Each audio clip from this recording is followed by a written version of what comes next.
Jay here from Stretford, Paddock. This is it. This is the big one. It's FA Cup time. Manchester United travelling to Wigan Athletic in the FA Cup. Joining me as always for this preview is Mr. Joe Smith. Joe. Yeah.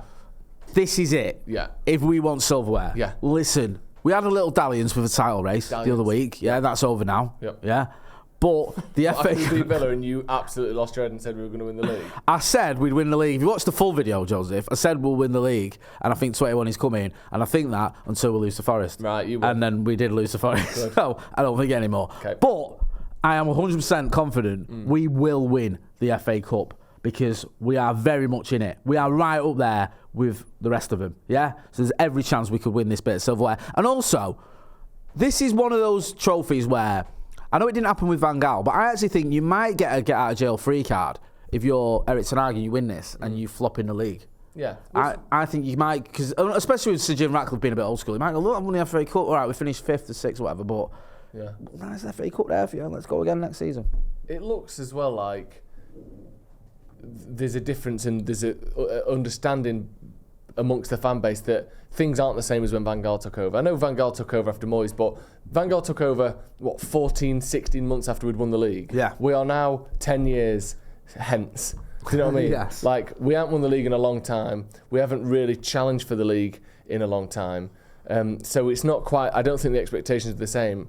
And also, I think if we saw some improvements off the pitch, we saw some changes, an FA Cup, like I said, might do it. It's just a bit sad, isn't it? If you'd have told me, you know, after the Carabao Cup win, and we were sort of pushing top 3, top 4, doing really well, winning loads of games. I think we're still in the Europa at the time, still in the FA Cup. Obviously, got to the final of that. Yeah. If you'd have told me that 9 months later, we had to beat Wigan to essentially save Ten Hag's job, I'd have told you to shut the FA Cup. Do you know what I mean? It's almost astonishing where we've got to, but this is what happens in football. You don't have to lose that many games or make that many mistakes. You know, you can score 3 goals away to Bayern Munich, Galatasaray and Copenhagen and come away with 1 point. I didn't think that was possible. So we're here and, you know, seasons can change on games like this. It's just, you sort of have to win, don't you? There's no credit for winning. It's Wigan and everything to lose if you don't. So, you know, it is the last chance, but it is still a chance. No, it is. You're right. You make a good point about Van Gaal. And also the big thing that did for Van Gaal was the fact that Jose was right there. Yeah. And it was Jose who'd won the title at Chelsea 6 months ago or whatever. So his stock was very high.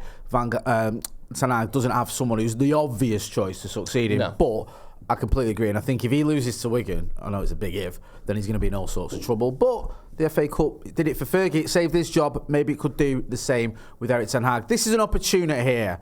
Because we haven't got many games this January, because we've got players coming back from injury, and because it's a game against a team that are 17th in League One, where we can rotate if we wanted to, a little bit of rotation. Do you see that happening? I know we'll get to your predicted 11 in a minute, but do you think this is an opportunity where you can go, okay, let's play some of the first team, because let's face facts, we've got to, but do you see him bringing in 1 or 2 of the younger players? No. No. And I don't think he should. Okay. I don't think, there's too much on the line here. And also, there's a lot of first-team players who could do with a 3-4-0 win to get a bit of confidence. I know you're not going to get tons from beating a League One side if we do beat them, but, you know, the likes of Rashford, hopefully Højlund's back, but, you know, him as well, Anthony in particular, even Bruno Fernandes, they could all do with a goal. Yeah. And we only play a game a week. We've only got, as it stands, 3 games or 2 games in January. It'd go up to 3, I think, if we win this. There's plenty of time to rest. Unless you're on the cusp of an injury or, you know, you've tweaked something in training, I would play the strongest 11 we possibly can. They get a week between every game. They've got plenty of time to recover, and they can't afford to lose. So unfortunately for the likes of, you know, maybe Hugill and Dan Gore and some other players like that, I don't see this as a time where Ten Hag can risk rotating on the pitch, and I also think that the players could really do with a few goals and a bit of a mental boost, you know, alongside that as well. So, unfortunately, yes, you think maybe rotating, but I don't see it, do you? No, I don't, and not to stand on ceremony. We'll get straight into predicted 11s because I think my predicted 11 is going to back up your opinion for the reasons you've given as well. By all means, get involved in the chat and the comments and let us know what you think about the team. Should Eric Ten Hag go big for this, or do we need to be a little bit more, I don't know, just less pessimistic and go, come on, This is a team that's right near the bottom of League One. Even our Resis should be able to beat them. Give us your opinion. Joe, let's look at your predicted 11 there. Talk us through it, because that is a very strong team. Yeah, it's about as strong as we can go with the current injuries. And again, I'm hoping that Højlund is back fit. But I've got Onana, Wan-Bissaka, Varane, Evans and Dalot. Yeah. I think, unless Luke Shaw's back, which I'm not sure he is, but if he is... I wasn't sure myself. We'll get into mine in a minute. If he is, we might see him in for Dalot, but otherwise I think, or Wan-Bissaka and put Dalot back on the right. But otherwise I think you go with that. That midfield, Mainoo, Ten Hag said it himself, looked a bit tired and weary against Nottingham Forest, but now he's had, over a week it will be, to recover. You would hope he's got his legs back a little bit, and I do think he's our best player in that position.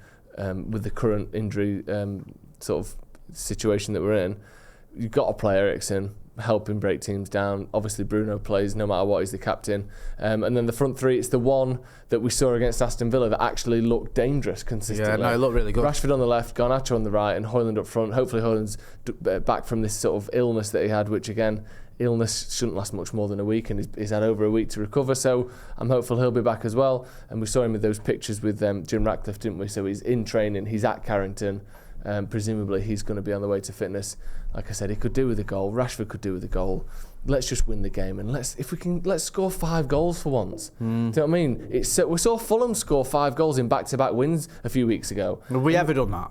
Well, me and you literally looked. I can't see a time since Fergie where we've scored 5 goals in back-to-back wins. It's very rare. Any team does it, but Fulham can do it. Let's at least get a few goals in this and give these players a bit of a confidence boost. What's your team? I agree. Not to just agree with you throughout this entire preview, but I pretty much have done. My team, very similar. The only difference is, right, the reason this is predicted as well, don't forget. This is what we think Erik ten Hag will do, not what we want to see before everyone starts losing their minds. I think he might start McTominay in this, just to give Mainoo that extra breather before the Spurs game. I think Mainoo is going to start that Spurs game, and I also think this is a game against a League One team. It might be a bit rough and tumble. He is still only 18. I know he can handle himself, but I just wonder whether it's how thinks, look, I need this kid for Spurs. I know it might sound a bit grim when you need an 18-year-old with Spurs, but we do. And he might just go, look, I don't need to risk him against a League One team that might kick him up in the air and all the rest of it. So let's bring Scott McTominay back into the midfield, who he obviously likes, and let's try and win it that way. I wouldn't do that, but I think Erik ten Hag will do. Yeah. Also, similar-ish vibes on the right-hand side. I think Garnacho will start against Spurs. I think giving Anthony a start against Spurs, against Wigan. If you can't play against Wigan, then you don't deserve to be at Manchester United. So I don't think Erik ten Hag will look at it and go, I can't risk playing Anthony against Wigan. I think he'll feel like, do you know what, I could give some of the younger players a bit of a breather here, the likes of Mainoo, the likes of Garnacho, get Rashford in there, get Højlund in there, Anthony as well. It's a pretty strong front three. McTominay, Bruno and Eriksen in the midfield, still a strong midfield, and the defence, as you've already mentioned, is a pretty strong defence. I think he might go down that route. Yeah, I think the Mainoo one's a good point. Is it still called the JJB, their stadium? Probably not, is it? They're not sponsored by JJB it was called the anymore. DW. That's how long it's been since I went there. It's the DW now. Is it? There you go. It's still called the DW. It was called the JJB at one point, wasn't it? Yeah, it was. The fact that it's away, which obviously you almost forget is an option with United. What was it? 14 home draws in a row or something. Unbelievable.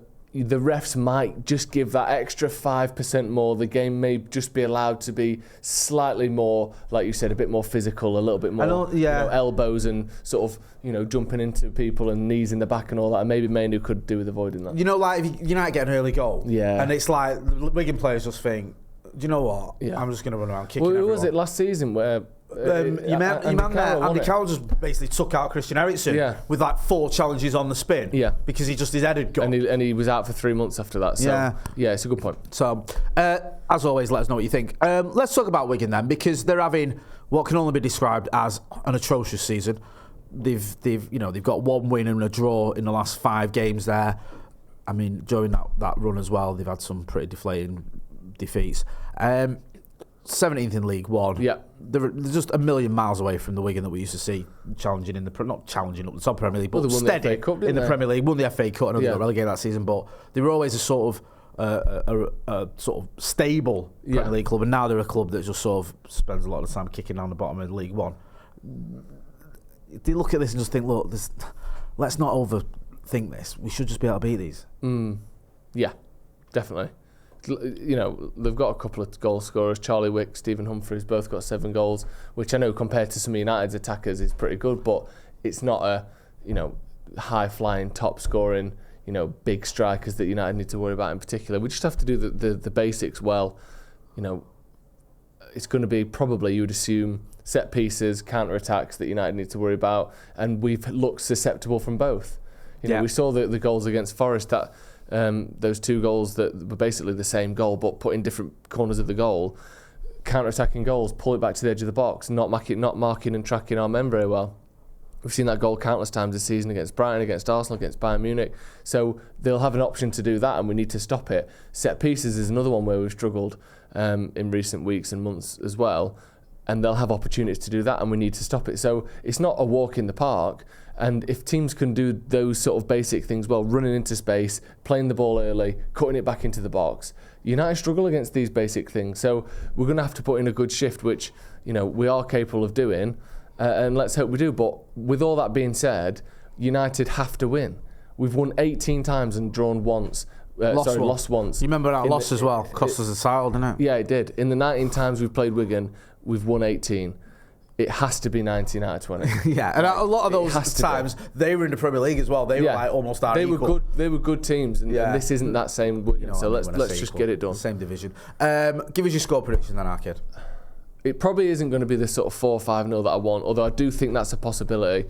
But I'm going to say 3-1 Manchester United. I was going to say 3-1. Where did you say? I'll go 4-1. 4-1. I can see we can get in a consolation goal. Get involved in the comments in the chat. Let us know what you think. And also film yourself in landscape for 30 seconds. Send it to paddockmatchday@gmail.com. Your score prediction, and we'll use that as part of our pre-match build-up. Me and Joe are going to be back here on Monday because it's a late kick-off, isn't it? Monday night fixture under the lights at the DW. So we'll be here. So make sure you are hitting like, share, and subscribe. You know where to find him on the Sloppy Joe's podcast. Go and check him out. You know where to find me as well. That's been Joe. I've been Jay. This has been the Wigan Preview. Thanks for watching.